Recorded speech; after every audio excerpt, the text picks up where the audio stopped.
Allez, bonjour à tous, j'espère que vous allez bien. Aujourd'hui, analyse du BTC qui pousse pas mal, qui est en train de break son ATH. On fera surtout une grosse mise à jour là-dessus. On verra Ether qui surperforme le BTC actuellement, qui se rapproche des 4700 $. On verra bien sûr certaines altcoins, notamment 3 que vous me demandez d'analyser, AVE, NIR et Cookie.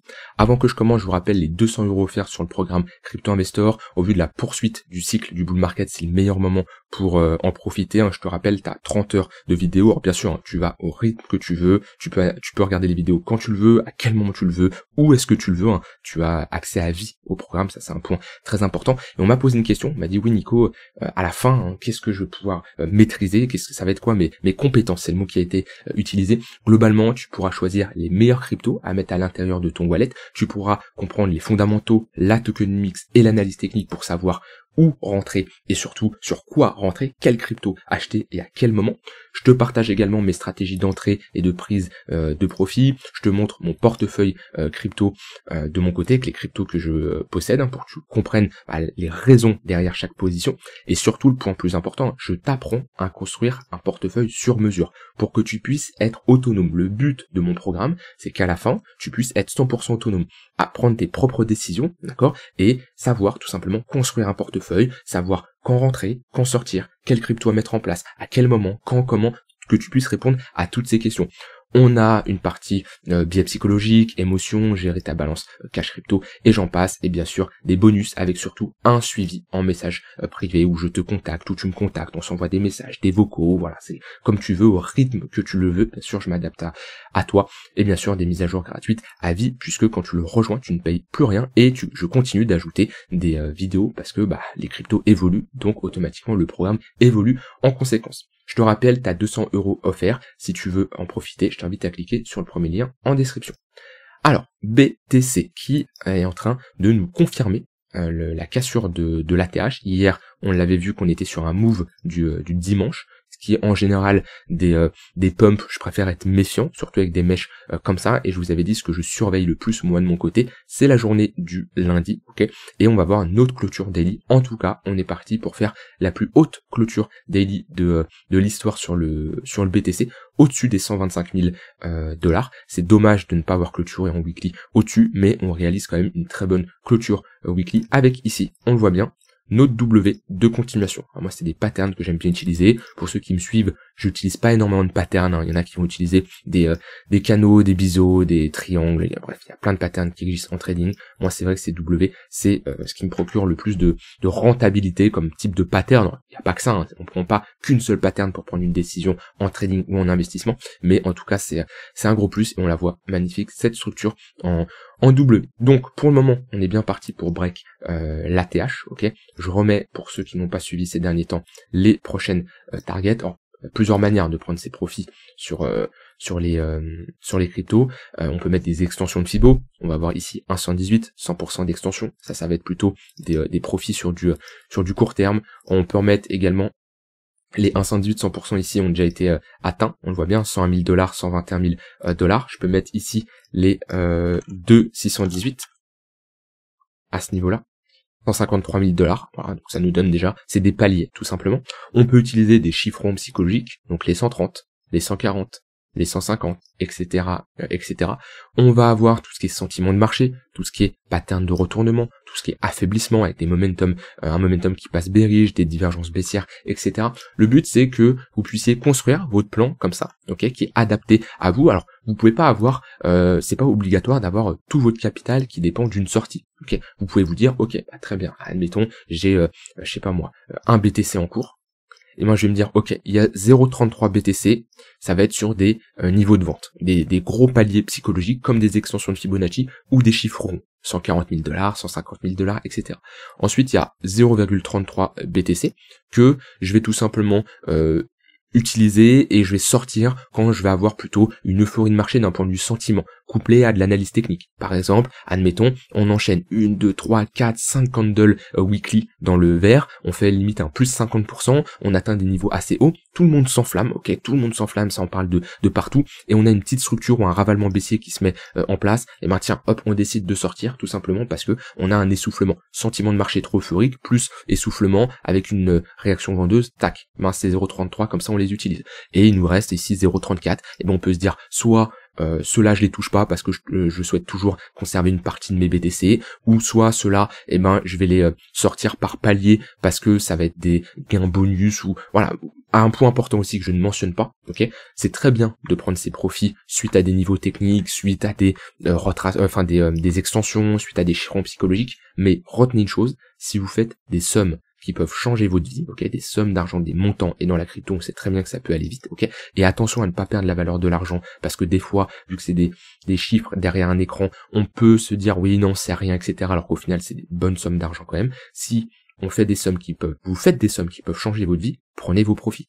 Commencez pas à, comme je l'ai déjà vu en 2021, des personnes qui ont commencé avec un montant à 5 chiffres, qui ont transformé ça en 7 chiffres, ok, voire limite 8 pour certains qui ont fait des multiples de dingue sur des altcoins et qui sont retombés à 5-6 chiffres. Non, ne faites pas ces erreurs-là. N'oubliez pas de sécuriser vos gains. Donc voilà, après pour le moment, on n'a pas une grosse euphorie. Et je pense, je l'ai dit hier, mais c'est l'ATH le plus silencieux pour moi que j'ai jamais vu de mon côté.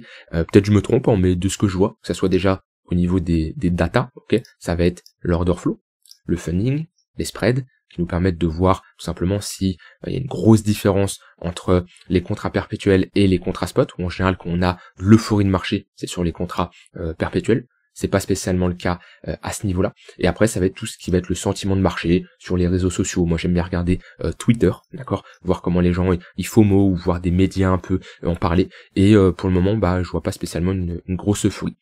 Peut-être, c'est un peu ma thèse là-dessus. C'est complètement différent de un ATH qu'on avait fait ici, où on a attendu des années avant d'en refaire un, d'accord. Là, on fait un ATH un peu tous les 3-4 mois, quoi. Voilà, là, on fait un nouvel ATH. Ok, elle refait un nouvel ATH, là on en refait un, donc c'est peut-être pour ça, ok, peut-être pour ça. Dans tous les cas, comme d'habitude, ce qu'il faut surveiller, c'est les spreads. Les spreads, le funding et notre sentiment personnel. Après ça, c'est propre à chacun, ça c'est subjectif, d'accord. Ça, là-dessus, on a tous la même data, c'est un fait. Par contre, tout ce qui est le sentiment de marché, c'est une perception de ce qu'on observe sur Twitter, les réseaux sociaux, etc. Ça c'est subjectif et on doit se faire notre propre avis notre propre avis tout simplement. Pour le moment, je ne pense pas qu'il y a une grosse euphorie de marché. Bon, dans tous les cas, BTC, qu'est-ce qu'il y a à faire? Eh ben, de la continuation de tendance. Voilà, comme d'habitude, on ne change pas une équipe qui gagne, j'ai envie de dire. Quand on était ici, comme hier, j'en avais parlé au niveau du tunnel 15 minutes, comme on était à ce niveau-là, on continue, d'accord? Tunnel 15 minutes qui fait office de support, on poursuit cette tendance haussière, on le voit bien, on retourne chercher ce tunnel 15 minutes, pattern de retournement, structure en W à ce niveau-là, on break, on pull back même à ce niveau-là la ligne de coup, et on part. Et là, on est plutôt dans un contexte où on cherche des longues dans le sens de la tendance, parce qu'on est tout simplement boule, hein, quand on est comme ça dans une tendance haussière. Et surtout, ne faites pas l'erreur que beaucoup peuvent faire, à moins que vous soyez vraiment expérimenté avec des années de trading, vous avez une stratégie qui fonctionne comme ça. Ne faites pas de contre-tendance. Contre-tendance, c'est quelqu'un qui va se mettre contre le flux et globalement qui va chercher, ça c'est dans le meilleur des mondes, hein, à shorter ici, prendre ces profits-là, shorter à ce niveau-là, prendre ces profits-là, shorter là, prendre ces profits-là. Ça c'est dans le meilleur des mondes. La plupart des gens, quand ils font ça, globalement, ils prennent un short ici, ils se font stop loss là, ils prennent un short là, peut-être qu'ils vont faire des gains, mais ils vont se faire restop après, parce que quand vous êtes en contre-tendance, ok, vous n'êtes pas dans le sens du flux, vous n'êtes pas dans le sens des probabilités, d'accord, et vous devez rapidement sécuriser vos profits, parce que vous savez, vous jouez contre le temps, parce que dans le temps, ok, il y a plus grande chance qu'on aille chercher votre stop loss que votre TP, parce qu'on est dans une tendance haussière, et dans une tendance haussière, c'est des creux et des sommets de plus en plus haut. Donc pour le moment, sur le BTC, on met des moyennes mobiles, on met des points pivots. Voilà, des points pivots weekly, on en a un ici, 120 000 $, et vous voyez, un point pivot intéressant pour ceux qui font de la continuation de tendance, ou certains qui veulent un premier TP assez rapide après la TH, 129 000 $. On a ici un point pivot weekly. Voilà. Maintenant, c'est pas pour ça que ça va partir tout de suite. Ça se trouve, on va consolider. On peut bien sûr revenir chercher à nouveau le tunnel de 15 minutes pour repartir. Ce qui est sûr, c'est je suis bullish. C'est par contre, attention, j'ai quand même des invalidations. Ça, c'est un point important. Je vous l'ai dit, si on commence à retourner chercher sous les 120 000 $, ça serait pas terrible. On aurait quand même une forte réintégration et je serais très méfiant, moi de mon côté, pour la suite. Et après, à voir. Bien sûr, ça se trouve, mon invalidation, je vais la monter parce que je vais avoir une nouvelle pattern ou une nouvelle dynamique de marché qui va me plaire pour avoir une invalidation. Je vous rappelle, l'invalidation, c'est quelque chose de primordial. Et d'ailleurs, je l'ai pas précisé tout à l'heure, mais pour les 0,33, vous pouvez aussi procéder par invalidation. Ça veut dire, globalement, vous dites, ok, si on retourne sous un niveau, si on réintègre un niveau, si on casse un niveau par le bas, j'invalide mon scénario. Comme je l'avais fait à l'époque, à ce niveau-là. Vous voyez, c'était ici. C'était un lundi de mémoire. Non, c'était un dimanche. Ouais, je crois que c'était ce dimanche-là. Où, à ce niveau-là, je suis tout simplement sorti, moi de mon côté, parce que j'avais ici une pattern de retournement après une prise de liquidité. Et je ne voulais absolument pas repasser sous ce niveau-là. On voit que c'est un niveau clé, d'un point de vue price action. On est repassé en dessous, et je suis tout simplement sorti, parce que c'était une pattern qui était clairement bearish. Okay. Et grâce à ça, j'ai pu éviter ici de me prendre un moins 25, moins 30%. Et j'ai même pu racheter plus bas. C'est pas parce qu'on a une invalidation que c'est sûr à 100% que le marché, quand il la casse, il va partir dans le bon sens, hein, c'est-à-dire faire ça et se cracher. Non, ça arrive des fois, comme à ce niveau-là, où moi j'ai invalidé une partie, je suis rentré légèrement plus haut par la suite, ok. Et c'est le risque. Mais moi je procède par invalidation, ça me permet tout simplement de préserver mon capital au cas où on pose un top de marché. Voilà de ce côté-là, sur le BTC, pas grand chose à dire. Si je regarde un peu rapidement d'un point de vue order flow, on commence à avoir des ordres de vente légèrement au-dessus, 125 000 $. Bon, le gros palier, c'est bien sûr les 130. On le voit ici dans le carnet d'ordre de Binance. On a pas mal d'ordres en attente d'être exécutés. C'est pas surprenant, c'est pareil sur Coinbase. Ok. Donc voilà, affaire ici à suivre, mais c'est normal d'arriver sur des niveaux où il y a pas mal d'ordres de vente, hein. On le voit à ce niveau-là. Il y a eu pas mal d'ordres de vente qu'on a exécuté, on a posé un top. C'est pas pour ça que le marché va cracher, mais en tout cas, ça nous montre quand même que on a des vendeurs qui se manifestent. Maintenant, je vous rappelle, hein, c'est des ordres qui sont en attente d'être exécutés. Ils peuvent être enlevés à tout moment. Des fois, il peut y avoir la manipulation, du spoofing. Bon, c'est là où il faut surveiller si les ordres sont réellement exécutés et essayer de trouver comme ça des patterns au niveau de l'order flow. Voilà pour BTC. Au niveau d'Ether qui se dirige tranquillement au niveau des 4800 $. C'est l'objectif qu'on s'était fixé. Vous voyez, Ether, la charte, elle est un peu plus agréable à analyser que BTC, quoique BTC, elle est pas mal aussi, mais Ether, j'aime tout particulièrement, parce que dès qu'on réintègre un niveau, on va très rapidement chercher le prochain. Ici, on réintègre, très rapidement, on va chercher les 4500, et si je vous ai dit, si on repasse au-dessus et qu'on a de l'acceptation, chose qu'on a réalisé, hein, vous voyez, là on repasse au-dessus, l'acceptation c'est ce niveau-là, on ne le réintègre pas, et il fait office de support. Et objectif, aller chercher le prochain vers les 4800 $. Donc ça c'est notre gros objectif, qui est tout simplement la grosse zone de résistance avant la TH. Et si on arrive à s'installer au-dessus, Ether pourra réellement débuter son bull market, j'ai envie de dire. Pour certains, ça peut vendre un peu de l'opium, mais c'est un fait, parce qu'on est toujours dans un gros range sur Ether, et il faudrait qu'on casse les 4800 pour 4800 pour vraiment avoir une confirmation, et ensuite aller chercher nos extensions entre les 7300 et les 8800. Et bien sûr, on a le chiffron psychologique des 10 000 à ce niveau-là, ok. Comme pareil, tout ce que j'ai expliqué tout à l'heure sur le BTC, ça marche de la même manière sur Ether. On peut diviser son capital, une partie sur des extensions et des chiffrons psychologiques, une partie d'un point de vue sentiment de marché et technique, si on commence à avoir des ravalements ou autre type de pattern. Si je prends l'exemple sur 2021, une partie du capital qui va être quand on atteint des gros niveaux, par exemple 4000 $, c'est un gros niveau, 3000 $, c'est également un gros niveau, et une autre partie qui va se réaliser quand on a tout simplement des réintégrations ou des structures bearish. Par exemple, le fait qu'on passe sous ce niveau-là. Ouais, hop. Du coup, on a des invalidations quand on réintègre des niveaux qu'on n'aimerait pas voir réintégrer. Et ici, par exemple, sur Ether, si on commence à break les 4800 pour les réintégrer ensuite, ça serait un signal qui serait pas terrible. Donc, c'est globalement moi ce que je vais surveiller. Pour le moment, je suis bullish. Je vous rappelle qu'on est dans un range précédé par une dynamique haussière avec des moyennes mobiles long terme orientées à à la hausse, et surtout, ça on l'avait vu ensemble, et c'est là où on a posé parfaitement un bottom, je vous l'ai dit à ce niveau-là, que sur du long terme, on est sur un niveau qui doit être défendu, qui a plus de chances d'être défendu, par contre qui doit tenir, sinon c'est bearish. Et on voit que les acheteurs se sont parfaitement manifestés, et oui, c'est un niveau de support, et un niveau de support a plus de chances de faire, de respecter son rôle, c'est-à-dire faire office de support, et qu'on ait tout simplement une réaction acheteuse. Maintenant, sur Ether, c'est exactement pareil, on est plutôt ici dans un scénario où on va faire la continuation de tendance. Pareil, on prend des moyennes mobiles, ok, tunnel 3 minutes, tunnel 15 minutes, surtout sur du court terme, et tous les pullbacks qu'on a à l'intérieur, c'est tout simplement des opportunités pour se positionner. Comme on a eu à ce niveau-là, comme on a eu à ce niveau-là tout le long avec le tunnel 3 minutes. Ici, on a fait un petit excès à la baisse, mais on voit globalement le tunnel 15 minutes a fait office de support. On break un point pivot daily. Voilà, ça c'est des signaux qui sont plutôt pas mal. Alors sur Ether, les points pivots weekly, on en a un dans le tunnel 1 heure, 4400 $, et ensuite on en a un assez haut ici, 4728 $.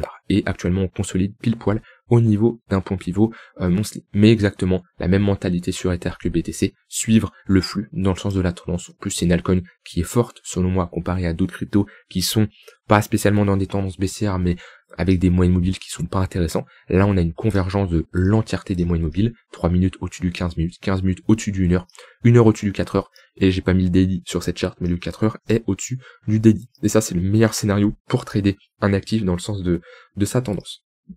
Et après, voilà, comme je l'avais déjà montré, ça, on a vu BTC Ether. Pour les autres altcoins, le schéma est un peu similaire. On prend les altcoins les plus fortes, ok, et on les accompagne, d'accord. Donc alors là on a une nouvelle semaine qui s'est créée. On peut reprendre bien entendu la semaine dernière, donc là on va être plutôt sur du monthly, ou alors regarder cette première semaine comment elle se comporte. Moi j'ai un peu les mêmes favoris que je vous avais partagé ces derniers temps. BNB, toujours très agréable à trader dans le sens de sa tendance avec des moyennes mobiles orientées à la hausse.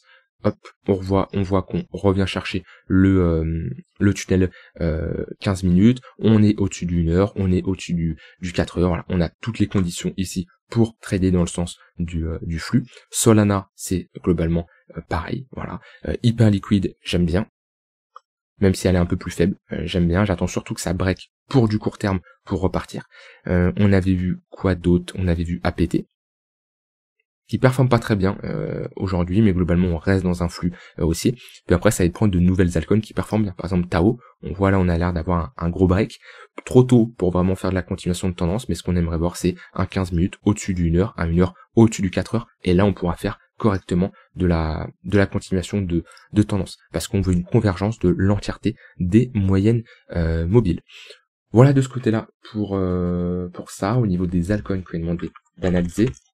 Alors, AVE, c'est une charte qui est également intéressante, que ce soit sur du long terme, mais aussi sur du court et moyen terme, qui reste tout de même bullish. Okay, on n'a pas eu d'inversion, on n'est pas repassé en dessous de ce niveau-là. Et là, pour moi, tant que ce niveau-là tient, l'objectif c'est d'aller chercher l'extrémité opposée vers les 380 $. Il n'y a pas de 40 000 setup sur AVE, on touche le tunnel dédié qui a fait office de support à ce niveau-là, à ce niveau-là, à ce niveau-là. Pour moi, l'objectif, il est simple. On a une impulsion haussière, on marque un bottom ici, on inverse les moyennes mobiles sur du court moyen terme, l'objectif c'est l'extrémité opposée, 380 $.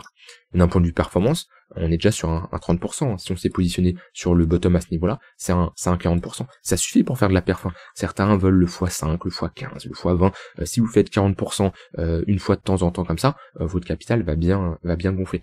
Cherchez pas non plus la crypto pépite que tout le monde vous vend, cherchez surtout à faire des gains constants, c'est déjà beaucoup plus intéressant. Je préfère faire un 40% de manière régulière que un x5 une fois tous les 2 ans. Ouais. En tout cas, ça n'engage que moi là-dessus. Et après, si on repasse au-dessus des 380 $, on fait un nouveau sommet, pas un nouvel ATH, mais un nouveau sommet. Objectif 430, les 0,118, puis après il n'y a pas grand-chose. Pour moi, ça sera direction l'ATH. Ensuite, on m'a demandé une analyse de NIR. NIR, on en est où? NIR, ouais, ça n'a pas trop bougé. Vous voyez, NIR un peu moins intéressant. Vous voyez, sur du court terme, c'est pas l'alcoin qui va le plus m'intéresser. Ça manque de momentum, ça manque de break concret. Et sur NIR, de toute façon, c'est les 3,5 $ de mémoire, à ce niveau-là exactement. Il nous faut un break. En fait, si on commence à partir dans ce sens-là, et on pull back, grosse phase d'accumulation à ce niveau-là, réintégration d'un gros niveau, objectif, aller chercher l'extrémité opposée, au niveau des $8. Voilà. Pour moi, l'objectif, il est très simple sur NIR, on serait sur une déviation réintégration, un peu similaire à Ether, hein. Hop, vous voyez, si je mets deux charts, si je mets Ether, en weekly, vous voyez, hop, je les trace pour vous les voyez un peu mieux, les niveaux, ouais, c'est un peu similaire. Notre haut range, ici, ok, notre bas range, à ce niveau-là, on réintègre, le but c'est de pullback pour repartir. Je dis pas qu'on va faire exactement ça, ça se trouve on va même pas pullback, on va partir en ligne droite, hein. Mais globalement si on réintègre, l'objectif c'est clairement d'aller chercher l'extrémité opposée. Pareil sur NIR, un seul setup sur du long terme, c'est le seul que je vois. Et derrière crypto, qu'on m'a demandé, j'ai Cookie. Je vais prendre plus d'historique, je pense que je peux en trouver plus, il me semble. Je me rappelle plus. Alors, quand c'est comme ça, on regarde sur CoinMarketCap. 2024, et là j'avais quoi sur Binance? Là 2025. Et ben c'est pas grave, on va prendre ChartCoinTrader Pro. On va faire Cookie. C'est Cookie Protocol, CoinMarketCap, USD. Qu'est-ce qu'on a? S'il veut bien s'afficher, il n'a pas l'air. Je pense avoir choisi le bon. Ouais, c'est le bon. Ouais, c'est le bon. Cookie Protocol. Ah non, c'est Cookie DAO. 0,13 centimes. 0,13 centimes. C'est le même Finalcoin que je possède spécialement. Non, bah si on n'a pas, on va faire avec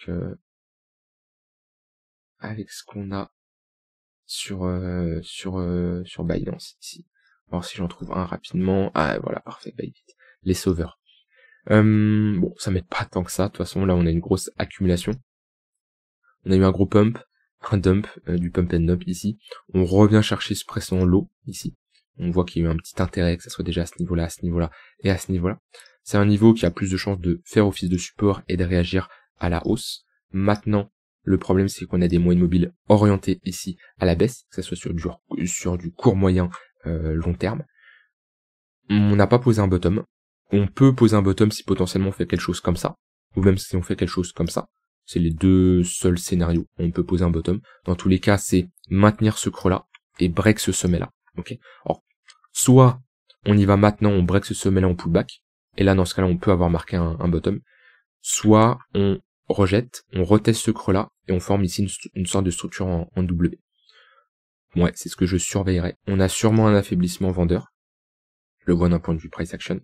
Même sur du weekly, peut-être. Non, 3 jours alors. Ouais, 3 jours on affaiblit là. On le voit bien sur le MACD. Ici des creux de plus en plus bas. À ce niveau-là, des creux de plus en plus haut. On voit bien cette divergence haussière, ce qui nous montre comme quoi les vendeurs s'affaiblissent. Ce qui nous manque, ouais, c'était la pattern ici. Même en 3 jours, on aimerait bien l'avoir. Quelque chose comme ça. Tac. On break, on pullback. Et là, on pourrait inverser cette dynamique et déjà, au moins, revenir chercher cette extrémité haute des 25-30 centimes de dollars. On serait déjà presque sur un x2 à partir de maintenant. Si vraiment on pousse et on veut aller plus loin, on peut prendre un Fibo et viser 0,518 de Fibo. Et si ça casse, après c'est un nouvel ATH. Mais étape par étape. Mais pour moi, si c'est trop tôt pour se positionner, j'attendrai un bottom qui se confirme. Voilà, je vous laisse avec ça, on surveille ensemble la clôture des lits, mais en tout cas, c'est bien parti pour le BTC. Pour ceux qui veulent se former pour la suite et tout simplement être autonome, prendre les meilleures décisions que vous allez pouvoir prendre, je vous invite à profiter des 200 € offerts en cliquant sur le premier lien en description. Je vous souhaite une très bonne soirée, je vous dis à demain pour une prochaine vidéo. Bye bye.